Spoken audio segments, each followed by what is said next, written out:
Parecían una pareja común, jóvenes, enamorados, inseparables, pero lo que comenzó como un romance apasionado pronto se convirtió en una prisión emocional donde el amor se volvió amenaza. Cuando él decidió terminar, creyó que solo estaba cerrando un capítulo de su vida. No imaginaba que, en ese momento, acababa de firmar su sentencia. Lo que vendría después incluiría persecuciones, manipulación psicológica, mensajes perturbadores y un plan frío y meticulosamente calculado. Esta no es solo una historia de celos. Es un retrato aterrador de hasta dónde puede llegar una persona cuando el amor se transforma en obsesión. Y cuando la víctima se da cuenta, ya es demasiado tarde.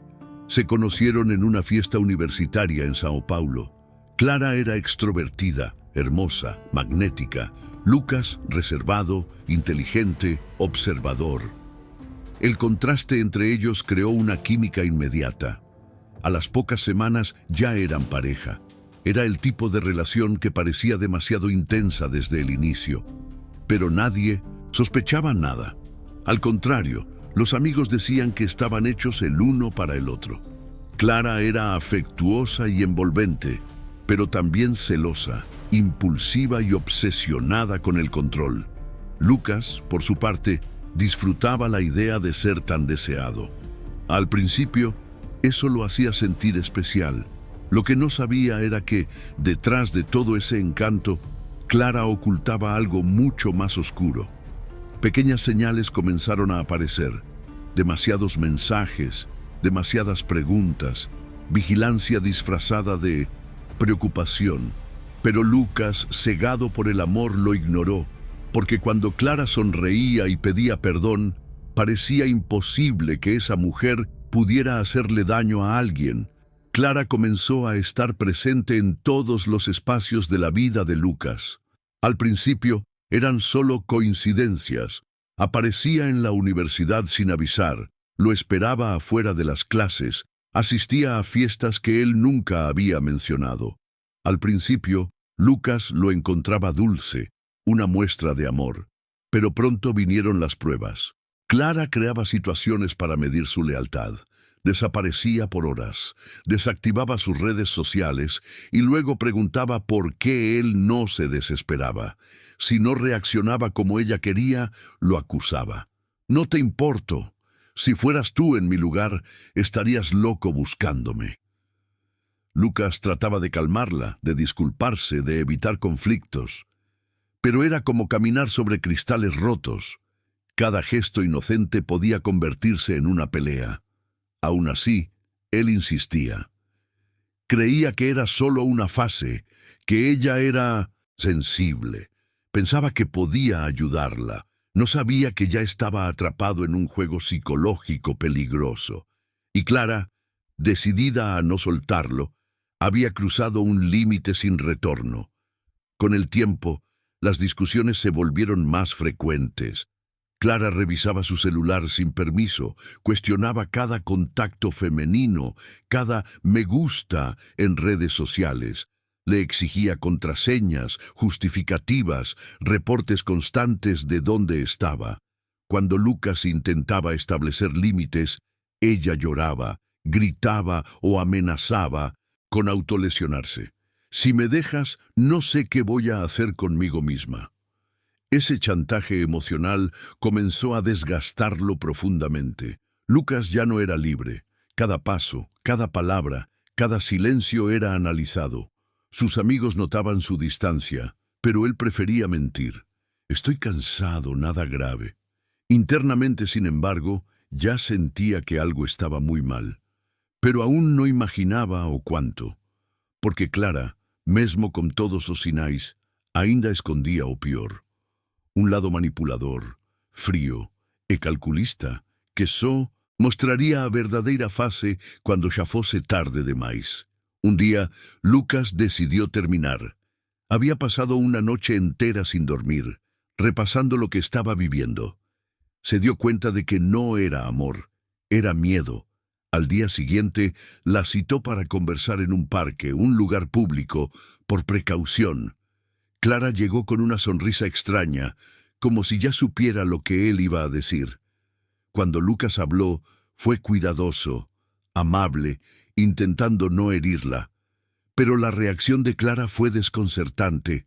No lloró, no gritó, solo lo miró fijamente y dijo: «Está bien, si eso quieres». Le dio un beso en la mejilla y se fue. Lucas se quedó confundido, pero también aliviado. Pensó que por fin aquello había terminado, que todo volvería a la normalidad. Lo que no sabía era que Clara, desde ese momento, ya había comenzado a ejecutar un plan que venía construyendo en silencio. Un plano onde o fin sería apenas su inicio de algo mucho más sombrío. En los días siguientes, Lucas sintió una paz inesperada. Volvió a hablar con sus amigos, retomó proyectos que había abandonado, e incluso volvió a dormir tranquilo. Pero entonces comenzaron los mensajes. Al principio eran inocentes. Solo quería saber si estás bien. Luego vinieron otros más personales. Soñé contigo esta noche. Aún puedo oler tu perfume en mi almohada. Lucas no respondía, y eso parecía irritarla. Los mensajes se volvieron más intensos, más insistentes. Una madrugada, recibió más de 30 en menos de una hora. Cuando bloqueó su número, Clara empezó a escribir desde perfiles falsos, enviándole correos electrónicos, contactando incluso a sus amigos. Algunos comenzaron a preocuparse. Otros pensaron que era solo una ex desesperada, pero Lucas sentía algo diferente. Era como si una sombra lo siguiera, y estaba cierto, porque Clara nunca había aceptado el final, y lo que haría a continuación nadie podía imaginar. Una tarde, al salir de una cafetería, Lucas notó algo inquietante. Clara estaba parada en la acera de enfrente, inmóvil, simplemente observándolo. No se acercó, no habló, solo lo miraba con una calma escalofriante. Lucas fingió no verla, pero su corazón comenzó a latir con fuerza. Esa misma noche, al llegar a su departamento, encontró una nota por debajo de la puerta, sin firma. Solo decía: «Podemos fingir que esto terminó, pero sabes que no puedes vivir sin mí». Lucas empezó a preguntarse cómo había conseguido su nueva dirección, si es que alguna vez dejó de tenerla. Cambió las cerraduras, instaló cámaras, avisó al administrador del edificio, pero algo dentro de él gritaba que Clara no estaba intentando volver. Estaba construyendo algo, algo que no tenía que ver con amor o dolor. Era control, y ahora ella estaba dispuesta a todo para recuperar lo que creía que le pertenecía. Lucas intentó seguir con su vida. Salía con amigos, comenzó a conocer a otra chica, Camila, tranquila, dulce, completamente opuesta a Clara.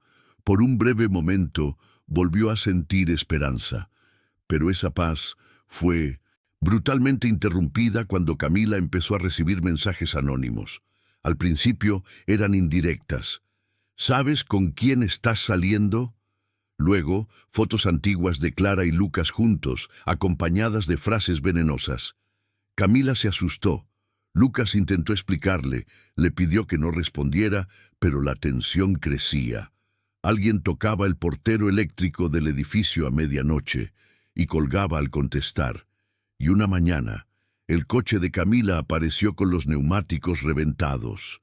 Sin testigos, sin cámaras, sin pruebas, pero Lucas lo sabía.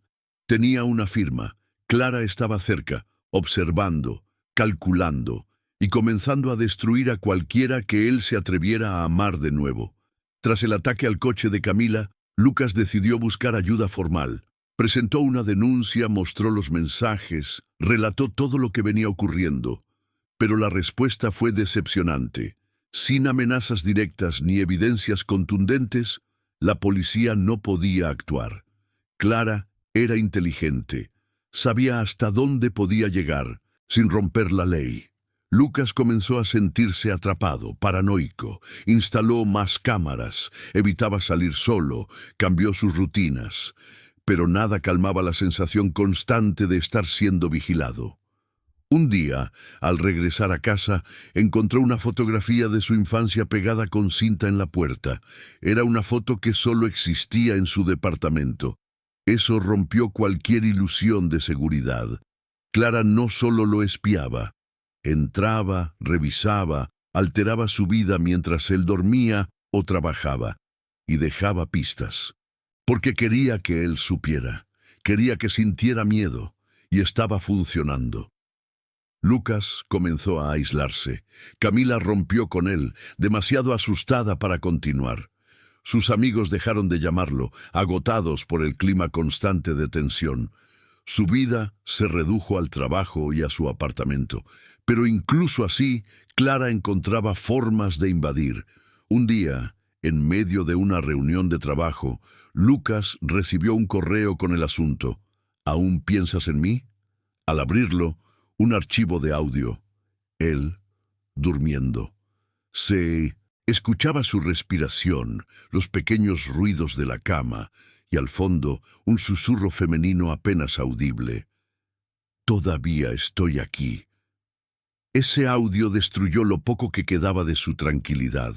Desde entonces dormía con una cuchilla bajo la almohada, luces encendidas, puertas reforzadas, pero sabía que si Clara quería entrar, lo haría. Porque lo que antes parecía obsesión, ahora se sentía como algo mucho más oscuro, algo que se aproximaba al inevitable final.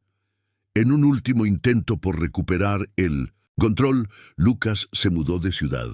Solicitó una transferencia en el trabajo, vendió todas sus cosas y alquiló un pequeño departamento en otra región. No le dijo a nadie su nueva dirección. Pasó semanas intentando reconstruirse, hasta que una mañana lluviosa, al abrir el buzón de su nuevo edificio, encontró un sobre sin remitente. Dentro, una sola hoja de papel, doblada con precisión. Al abrirla, reconoció al instante la caligrafía. Clara. ¿De verdad pensaste que podías dejarme atrás? Ahora, otra vez somos solo tú y yo. Lucas sintió el mundo desmoronarse. Clara lo había encontrado. No importaba cuán lejos fuera o cuán bien se escondiera. Ella siempre estaría un paso adelante, porque para Clara, el final nunca existió. Y la siguiente fase de su plan apenas comenzaba. Lucas quedó en estado de shock. Pasó días encerrado en su apartamento, repasando cada paso, cada detalle que pudiera explicar cómo ella lo había encontrado. Estaba seguro de no haber compartido su nueva dirección con Mindos Tatsin. Nadie. Comenzó a desconfiar de todo. Repartidores, vecinos, compañeros de trabajo. La paranoia crecía. Instaló sensores, volvió a cambiar la cerradura, evitaba incluso mirar por la ventana. Pero Clara no aparecía. No había mensajes, ninguna nota nueva, solo silencio. Y eso era aún más perturbador, porque Lucas sabía que ella nunca actuaba sin propósito. Su desaparición repentina no era una señal de rendición, sino de preparación, y ese vacío se volvía asfixiante. La paz, ahora, parecía una ilusión frágil, porque en cualquier momento ella regresaría, y esta vez él sentía que no sería para hablar. Los días siguientes estuvieron marcados por el insomnio. Lucas ya no dormía. Apenas se rendía al cansancio por minutos, con el cuerpo siempre en alerta. Cada pequeño ruido era una señal de que Clara estaba cerca. Una noche se despertó con el timbre sonando. 2 de la madrugada. Miró por la mirilla. Nadie. Pero al abrir la puerta, encontró algo nuevo. Un anillo. El mismo que él le había regalado a Clara en su primer aniversario. Estaba allí, sobre el felpudo, limpio, brillante. Lucas se desplomó. Aquello era más que una advertencia. Era un mensaje claro. Sigo aquí. Al día siguiente, fue a la comisaría más cercana. Suplicó por protección, pero escuchó lo mismo de siempre. Sin pruebas no podemos hacer nada. Clara seguía intocable, invisible y cada vez más cerca. Lucas decidió buscar ayuda profesional. Comenzó terapia, intentando organizar su mente, que ya no confiaba ni en sí misma. La psicóloga fue directa. Estás lidiando con una persona que muestra rasgos obsesivos y comportamiento depredador. Eso no es amor. Por primera vez, Lucas escuchó en voz alta lo que siempre había evitado admitir. Clara era peligrosa, y cuanto más intentaba escapar, más se alimentaba ella de la persecución. La terapeuta le aconsejó documentarlo todo, reunir pruebas, construir un expediente. Tal vez así pudiera solicitar una orden de alejamiento. Lucas empezó a registrar cada detalle. Fotos, notas, horarios, grabaciones de cámaras. Era su única arma, pero incluso así, la sensación de impotencia no lo abandonaba. Porque Clara no era solo una ex enamorada, era una amenaza meticulosa, paciente y letal. Temiendo que Clara volviera a entrar en su departamento, Lucas decidió pasar unos días en un hotel barato, lejos de todo. No le dijo a nadie, pagó en efectivo, cambió su apariencia, se cortó el cabello, se afeitó por completo. Pero el trauma lo seguía. Incluso lejos de casa, seguía oyendo pasos en el pasillo, golpes imaginarios en la ventana. Su mente ya estaba condicionada al terror. En una de esas noches, escuchó 3 golpes en la puerta de la habitación. Silencio. Luego, una nota deslizada por debajo de la puerta. Puedes huir todo lo que quieras, pero siempre sabré dónde estás. Lucas colapsó. Aquello desafiaba toda lógica. Ella lo estaba cazando, y la sensación de estar acorralado se volvía insoportable. Desesperado, Lucas contactó a un viejo amigo abogado. Letuku mostró todas las pruebas que había reunido. El amigo quedó impactado por el nivel de control psicológico y acoso. Le prometió que presentaría de inmediato una solicitud de orden de protección. Por primera vez, Lucas sintió una chispa de esperanza, pero de regreso a casa, al abrir la guantera del auto, encontró un teléfono celular desconocido, encendido. En la pantalla, una única notificación. Audio grabado. Habitación 203, Hotel Central. Era el cuarto donde se había escondido. Su sangre se congeló. Clara no solo lo había encontrado, ahora lo estaba monitoreando en tiempo real. La línea entre acoso e invasión absoluta había sido destruida, y lo que vendría después dejaría cicatrices eternas. Esa noche, Lucas no volvió a casa. Manejó sin rumbo por horas, aterrorizado, con la mente en colapso. Terminó durmiendo dentro del coche, estacionado en un posto abandonado. Al amanecer, revisó cada parte del vehículo con paranoia. Asientos, maletero, neumáticos. No encontró nada, pero la tensión estaba en su sangre, latiendo con cada segundo. Volvió a la comisaría, exigió protección, rogó por una orden, pero otra vez escuchó lo mismo. Sin una amenaza directa, sin una agresión, la ley no podía intervenir. Lucas sintió que estaba solo en una guerra que nadie podía ver, y mientras el sistema lo ignoraba, Clara avanzaba. Silenciosa, invisible, pero cada vez más cerca. Él lo sentía, y ese sexto sentido no se equivocaba. En un intento por recobrar la sanidad, Lucas comenzó a grabarse día y noche. Cámaras ocultas en su departamento, micrófonos conectados al celular, copias de seguridad automáticas. Cada gesto, cada movimiento, quedaba documentado. Era su forma de crear pruebas, pero también de protegerse del olvido. A veces, al revisar las grabaciones, veía cosas extrañas. Una silla movida, un armario mal cerrado, un ruido que no recordaba. Pero sin imágenes claras, no podía demostrar nada. Una madrugada, Al revisar los archivos de video, vio algo que lo paralizó. Su puerta principal abriéndose lentamente y una silueta parada allí por largos segundos, apenas visible. Luego, la puerta se cerraba. Lucas no recordaba haberla dejado sin tranca, y entonces comprendió. Clara no necesitaba golpear. Ella entraba cuando quería. Lucas dejó de confiar en la noche. Dormía durante el día y pasaba las madrugadas despierto, armado, en silencio. Su rutina se volvió insostenible. Faltaba al trabajo, evitaba hablar con la familia, no respondía mensajes. Se convirtió en un espectro encerrado en su paranoia. Pero incluso así, Clara encontraba formas de invadir. Un día, al revisar su bandeja de entrada, encontró un correo con el asunto. ¿Te parece familiar esto? El archivo adjunto era una fotografía de él mismo, dormido, su expresión vulnerable, tomada desde el interior del departamento.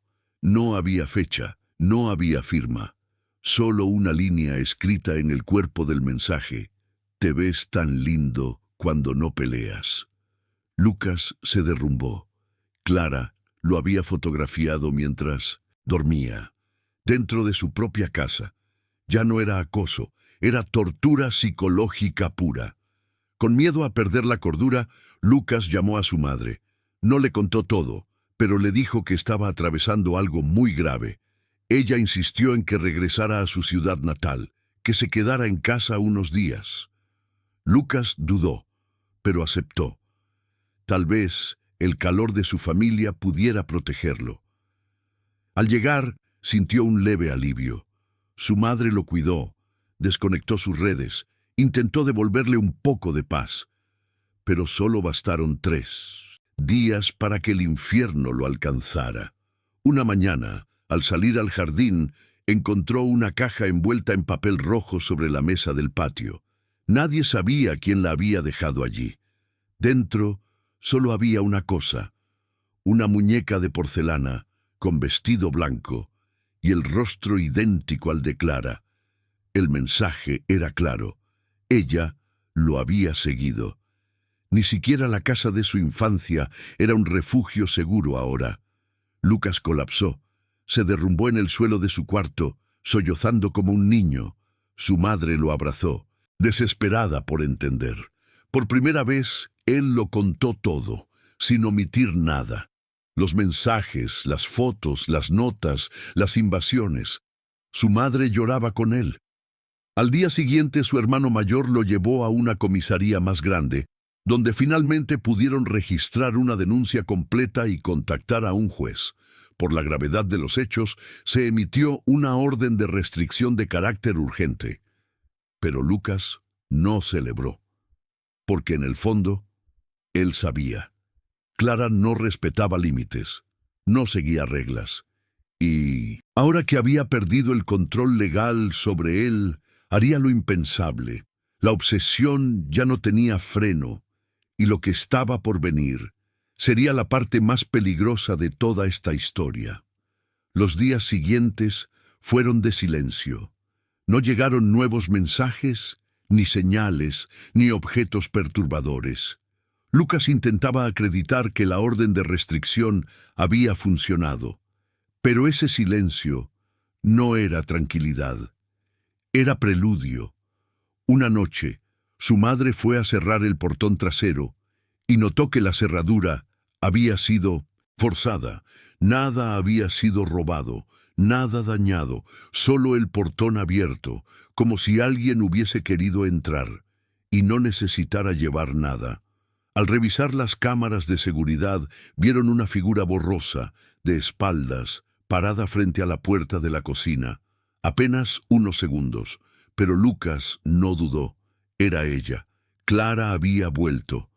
Y lo que más lo aterrorizaba no era verla, era saber que otra vez había logrado acercarse, sin que nadie la oyera. A partir de esa noche, Lucas comenzó a dormir en el sofá, con un cuchillo al alcance de la mano. Cada sonido en la casa se volvía una amenaza. Su madre, preocupada, insistía en reforzar la seguridad, Pero Lucas sabía que no era suficiente. Clara siempre encontraba una forma. Una mañana, al despertar, encontró un sobre bajo la puerta del comedor. Dentro, una hoja con una frase escrita a mano. ¿Aún crees que estás a salvo? La caligrafía era inconfundible. Clara no se escondía más. La orden judicial no la detenía. Y lo que antes era invasión, ahora era provocación. Estava jogando com ele. Queria que ele sentisse medo, que soubesse que não tinha mais para onde correr. E estava conseguindo. Lucas já não comia, já não hablaba. Pasaba sus días encerrado, en absoluto silencio, mirando la puerta principal como si, en cualquier momento, se abriera sola. Su madre, desesperada, llamó a su hermano mayor. Juntos, decidieron que Lucas necesitaba irse del país. Era la única salida. Un nuevo comienzo, donde Clara no pudiera encontrarlo. Compraron billetes a Europa con la ayuda de contactos familiares. Todo era confidencial. Sin embargo, horas antes del vuelo, Lucas recibió un correo electrónico. Europa es hermosa en este momento, pero te prefiero cerca. Era el fin de la esperanza. Clara lo sabía todo. Estaba vigilando cada paso. Ya no había dudas. Tenía ojos en todas partes y no iba a detenerse. La familia entró en pánico. Cancelaron el vuelo. Lucas cayó en una crisis nerviosa. Tuvieron que sedarlo. Fue internado temporalmente en una clínica privada, bajo vigilancia psiquiátrica. Allí, lejos del ruido, comenzó a hablar. Contó cada parte de la historia a los médicos, con detalles que hasta entonces había guardado en silencio. Uno de los psiquiatras, consternado, dijo: «Esto no es solo una víctima del acoso. Es un hombre quebrado por una mente enferma y peligrosa». Mientras tanto, la policía local reabrió la investigación. Por fin, decidieron tratar a Clara como una amenaza real. Pero ya era tarde, porque Clara estaba lista para actuar, y su próximo paso no sería un mensaje, sería una marca que nadie olvidaría. Cierta madrugada, mientras la clínica dormía, un guardia escuchó un sonido metálico cerca del muro lateral. Al acercarse, no vio a nadie, pero al revisar el perímetro encontró una escalera apoyada contra la pared y una foto de Lucas pegada con cinta en la reja. Una foto de él durmiendo en su habitación de la clínica. Las alarmas se activaron. El personal despertó a Lucas. Lo trasladaron a una sala interna, bajo vigilancia continua. El miedo volvió a apoderarse de todos. Clara no solo lo había encontrado, una vez más, había logrado burlar un sistema médico de seguridad. El mensaje era brutal: ni los muros ni los médicos pueden separarte de mí. Y Lucas, cansado, derrotado, comenzó a creer que tal vez ella tenía razón. Lucas fue trasladado a otra clínica aún más estricta en una ubicación confidencial. Esta vez, sin acceso a teléfonos, sin contacto con el exterior, ni siquiera con su familia. Los médicos temían que cualquier conexión con el mundo pudiera abrir una nueva brecha para Clara. Durante los primeros días, Lucas permaneció en silencio. No preguntaba, no respondía, solo observaba. Dormía con un ojo abierto y se sobresaltaba cada vez que alguien entraba a su habitación. Había perdido completamente la noción del tiempo, de la realidad. Y aunque todos a su alrededor intentaban tranquilizarlo, él sabía que esa calma no era real. Porque Clara no necesitaba tecnología, no necesitaba ayuda. Ella tenía algo mucho más peligroso, una obsesión sin frenos, y tiempo suficiente para esperar. En la segunda semana, Lucas comenzó a mejorar lentamente. Las sesiones de terapia profunda, la medicación, la desconexión del mundo exterior, todo parecía empezar a surtir efecto. Incluso sonrió una vez, mientras hablaba con una terapeuta sobre su infancia. Pero la tregua duró poco. Una noche, una enfermera encontró un sobre bajo la puerta de la sala de descanso del personal. Dentro, una nota escrita con tinta roja.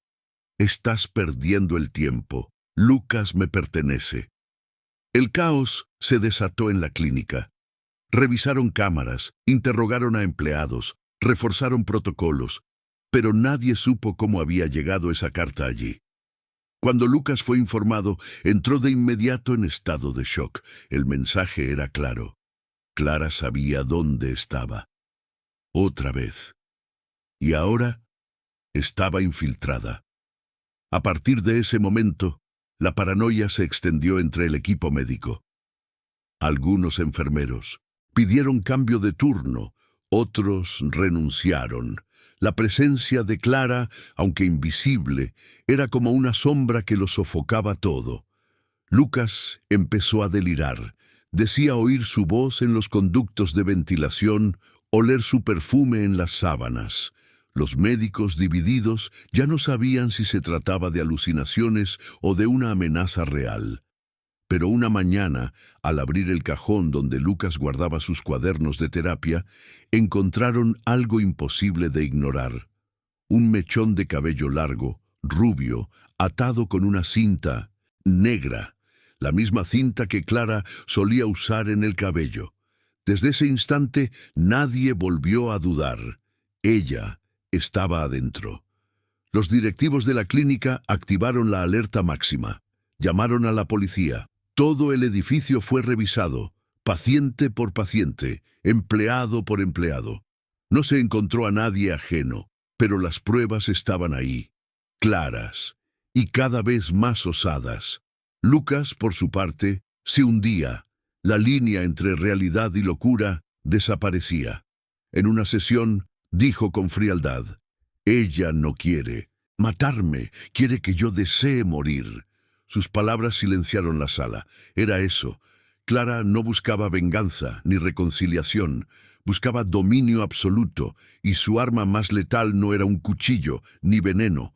Era el tiempo, la espera, el terror psicológico constante. Y ella estaba ganando.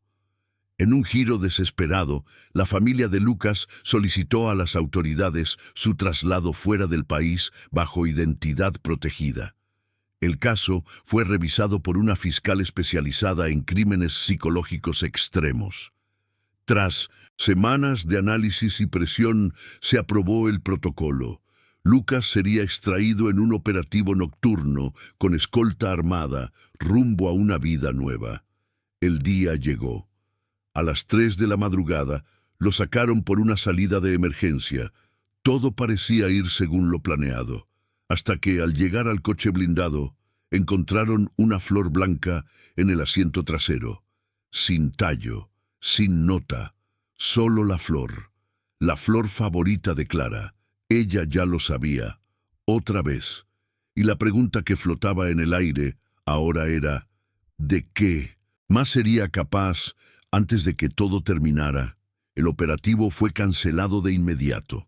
Lucas fue escoltado de regreso a la clínica y colocado en una sala sin ventanas, bajo vigilancia constante.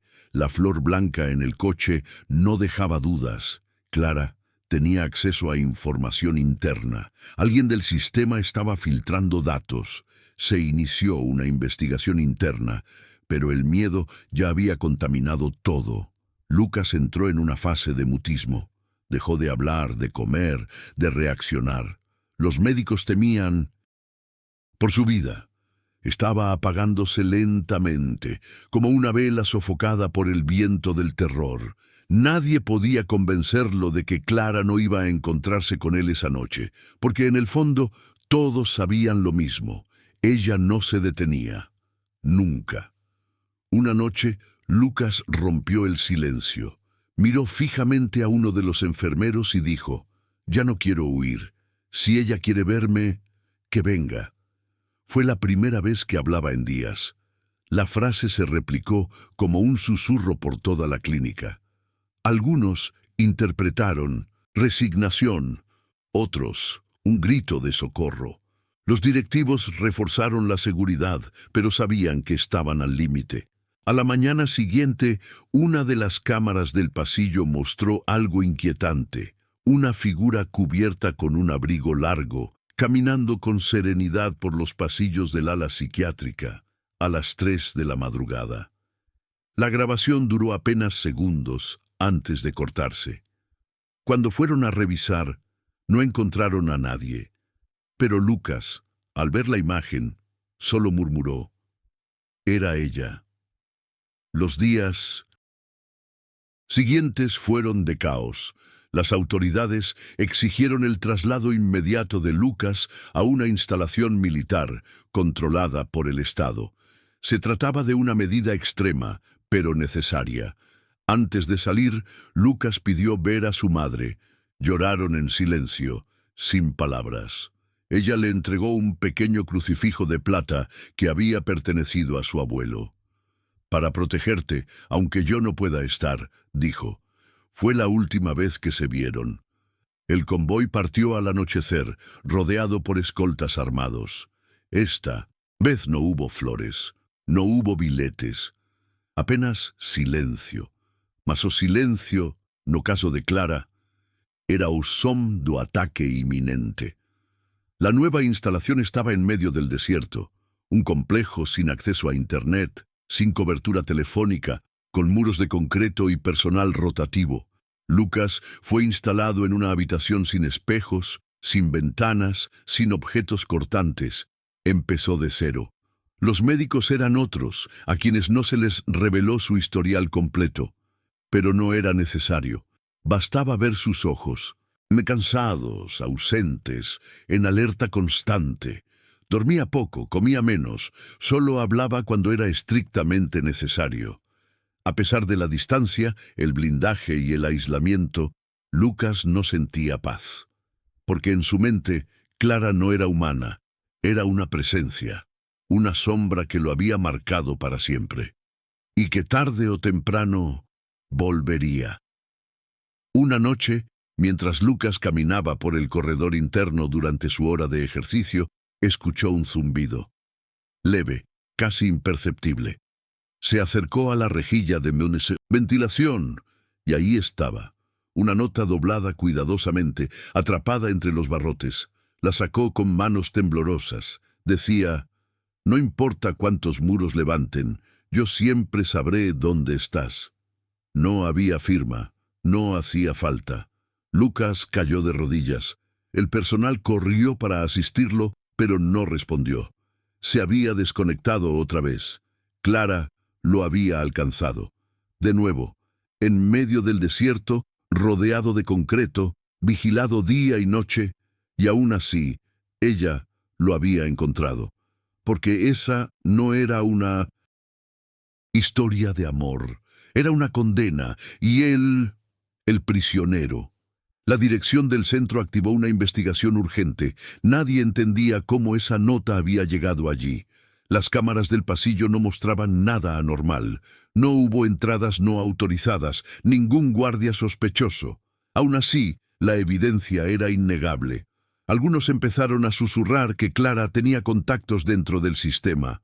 Otros, en voz baja, insinuaban algo más oscuro, que ella no necesitaba estar físicamente presente, que su obsesión había quebrado a Lucas de tal forma que ya no se trataba de una amenaza externa. Lucas dejó de hablar por completo, no reaccionaba a los estímulos, solo repetía en su mente una y otra vez: «Ella está aquí», porque para él ya no importaba dónde estaba su cuerpo. Clara vivía en su mente, y esa prisión no tenía puertas de salida. Pasaron semanas. Lucas fue clasificado como un paciente en estado disociativo crónico. Los médicos se revezaban buscando señales de mejora, pero era inútil. Había algo en su mirada que indicaba que ya no estaba allí. Su cuerpo respiraba, comía cuando lo forzaban, pero su alma parecía atrapada en otro plano. Una noche, una enfermera nueva fue asignada a la vigilancia de su habitación. Nunca había oído la historia completa. A las 3 de la madrugada presenció algo que la marcó para siempre. Lucas, sentado en su cama, hablando solo, con voz suave, dulce, como si conversara con alguien al pie de la cama. Cuando ella se acercó, lo escuchó decir: «¿Prometes que esta vez no me dejas?». Y luego, silencio absoluto, como si alguien efectivamente le hubiera respondido. Tras ese episodio, la enfermera pidió ser trasladada. Dijo haber sentido una presencia helada en la habitación y juraba haber visto una sombra moverse cerca del armario. Nadie le creyó, pero algo cambió después de eso. Las luces del pasillo comenzaron a parpadear. Las cámaras fallaban en la madrugada. Los enfermeros evitaban entrar solos a la habitación de Lucas, y él sonreía, leve, constante, como si, por fin, tuviera compañía. Fue entonces cuando un psiquiatra veterano escribió en su informe: «No estamos tratando con un paciente, estamos presenciando una simbiosis. Lucas ya no teme a Clara, porque ahora Clara está dentro de él». Aquilo não era mais uma história de perseguição. Era uma fusão, uma posse, e ninguém sabia o que fazer com isso. La dirección del centro decidió sedarlo permanentemente. Era la única manera de prevenir o controlar los episodios. Lucas permaneció inconsciente durante largos periodos, alimentado por una sonda y monitoreado las 24 horas. Pero aún así, las notas seguían apareciendo. Notas misteriosas aparecían debajo de la cama, dentro de la almohada, pegadas al techo, siempre con mensajes crípticos. «Está en casa. Ahora somos uno. No te preocupes, ya no estás solo». Los médicos estaban desmoronados. Nada explicaba cómo estaba sucediendo esto. Pero el equipo empezó a solicitar traslados masivos. Médicos, enfermeras, guardias de seguridad. Nadie quería estar cerca de esa habitación, porque en su interior algo incomprensible se alimentaba del miedo. Y crecía. Meses después, la habitación fue sellada. Lucas permaneció en estado vegetativo bajo órdenes superiores. Ningún nuevo equipo médico se haría cargo del caso. Se archivaron documentos, desaparecieron grabaciones, se clasificaron los informes como confidenciales. Oficialmente, se trataba de un caso de colapso psiquiátrico extremo. Pero, en los pasillos de 1906, la antigua instalación, aún circulaba un susurro entre el personal veterano. «Sigue aquí». Afirmaban oír risas de madrugada, puertas que se cerraban solas, perfume en el aire, y a veces su voz llamándola. Porque esto no era una historia de amor. Era una condena eterna, y al final Clara consiguió lo que quería, estar con él para siempre en mente, cuerpo y sombra.